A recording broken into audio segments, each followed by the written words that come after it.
So, good day everyone. Now, I'm going to discuss about the El Filibusterismo. So, yung El Filibusterismo is the sequel of Noli Me Tangere. When you say sequel, is ang part 2 ng kanyang nobela. So, Rizal began writing the El Filibusterismo in October 1887 while he was in Calamba. So, in 1888, he revised the plot in some of the chapters. Then when he came to the Paris, then he did some revisions and he continued to write his novels. Then later he moved to Brussels in Belgium due to the expenses is much cheaper than the other countries in Europe. So, di ba nanggaling siya sa Paris? Pumunta siya sa Belgium dahil ang expenses doon is much cheaper than the other countries in Europe. Then, in March 29, 1891, he finally completed the book in Paris, France. In September 18, 1891, he published the novel in Ghent, Belgium. So, there he printed his second novel. So, Valentin Ventura, he was the one who financed the publication of El Filibusterismo.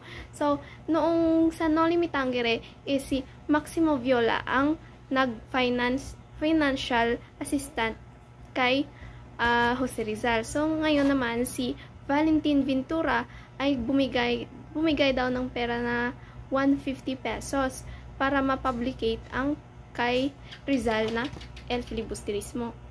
So, after he printed a copy of his novel, he sent 2 copies to Hong Kong. One is for Jose Mabasa and another one is for Sixto Lopez. Then, the original manuscript, he gave it to Valentin Ventura with the autograph of Jose Rizal. So, sa Noli Me Tangere pala is may kinuha si Jose Rizal na isang chapter. So, bali 64 chapters ang sa Noli Me Tangere. So, binawasan niya ng isa.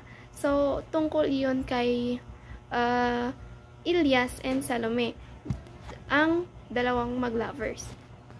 So, now we are moving on to the characters of El Filibusterismo. So, let's start with Simon. So, sino nga ba si Simon? So, Simon is the character in the Noli Me Tangere, Juan Crisostomo Ibarra, who is the protagonist. So, he disguised himself as a wealthy jeweler. So, dito sa El Filibusterismo is i-encourage siya na magkaroon ng rebellion against the church and the government. So, dito sa El Filibusterismo, si Simon ay ginagamit ang kanyang wealth as to encourage the people who have suffered against the friars, against the brutality and the sufferings. So, ginagamit niya yung pera niya para i-encourage yung mga tao na mag-take ng revenge. Kung doon sa Noli Me Tangere ay mabait pa siya at ayaw niya ng revenge, dito sa El Filibusterismo ay nagbago ang kanyang prinsipyo. And next is Basilio. So, si Basilio na lamang ang naiwan na anak ni Sisa dahil si Crispin ay namatay doon sa kwento ng Noli Me Tangere. So, here is inadopt siya ni Kapitan Tiago, and he was the boyfriend of Julie. And dito ay nakapag-aral si Basilio ng medisina. So, next is Isagani. So, Isagani is ang kaibigan ni Basilio. So, he portrayed as emotional and reactive student leader. So, si Isagani ay isang poet. And he is the boyfriend of Paulita Gomez. Pero, siya ay iniwan ni Paulita para kay Juanito Pilaes na isang Espanyol. Dahil sinabi ni Paulita, wala raw siyang future kapag sumama siya kay Isagani. Dahil daw, si Juanito ay mayroong kaya kesa sa kanya. And next is Kabisang Tales, a former kabisa di barangay or barangay head who was known as a Luzon bandit, also known as the Matang Lawin. So next is si Don Custodio, a famous journalist who was asked by the students about his decision for the Academia di Castellano. In reality, he was quite an ordinary fellow who married a rich woman in order to be a member of Manila's high society. So, manggagamit pala si Don Custodio dahil siya ay nagpangasawa ng isang mayamang babae para maangat ang kanyang buhay or mag-angat ang kanyang high society. And next is Paulita Gomez, the girlfriend of Isagani and the niece of Doña Victorina. So they are the same of Doña Victorina. Nang feeling nila is isa silang Peninsulares kahit na full-blooded Filipino sila. So as I mentioned earlier, in the end, she and Juanito Pilaes were with and she dumped Isagani dahil daw wala siyang future kapag sumama siya kay Isagani. So siya ay nagpakasal kay Juanito. Next is Father Florentino, Isagani's godfather and a secular priest. When you say a secular priest, he is a Filipino priest. Tapos if a regular priest naman is they are a Spanish priest. That's how they gave the name of the priest. So, was engaged to be married but chose to be a priest after being pressured by his mother. So, hindi dapat siya naging pari dahil dapat may pamilya siya. But after being pressured by her mother, he became a priest. The story hinting the ambivalence of his decision as he chose an assignment to a remote place living in solitude near the sea. Next is Julie. Her full name is Joalina de Dios, the girlfriend of Basilio and the youngest daughter of Cabezang Tales. Next is Ben Zaib. So, he is a journalist who thought he was the only one thinking in the Philippines. What he meant is, siya lang yung may pakialam kung ano ang nangyayari sa Pilipinas. Next is Placido Penitente, a student of the University of Santo Tomas who was very intelligent and wise but did not want, if not only by his mother's plea, to pursue his studies. So, ayaw niya mag-aral kahit na matalino siya, pero dahil ang kanyang ina ay nakiusap sa kanya na mag-aral, so nag-aral siya sa University of Santo Tomas. Next is Coriga, a Chinese businessman who dreamed of being consul of a consulate of China in the Philippines. When you say kasi consul, it means a position in the government. So he wanted a position in the government in the Philippines. So he kept Simon's weapons inside his house. So siya ang tumulong kay Simon na itago ang mga weapons na kailangan para sa revolusyon. So next is Tandang Celo, the father of Cabezang Tales. He raised the sick and young Basilio after his mother, Sisa, had died. So, siya ang nag-alaga kay Basilio nang namatay ang kanyang ina na si Sisa. So, bale, si Tandang Celo ang nagpalaki kay Basilio, pero and then, ang nagpaaral naman kay Basilio ay si Tandang Tiago. Next is Father Fernandez, the priest friend of Isagani. He promised Isagani that he and the other priest will give into the students' demands. So, pinangako niya kay Isagani na he will give the students' demands. So, siya ang naging mediator ng other priest. Next is Attorney Pasta, one of the great lawyers of mid-Hispanic Manila. So, itong mga characters na ito ay hindi na masyado mahalaga sa nobela, pero mayroong great impact sa nobela. Next is Captain General. There is no specific name, the powerful highest official in the Philippines.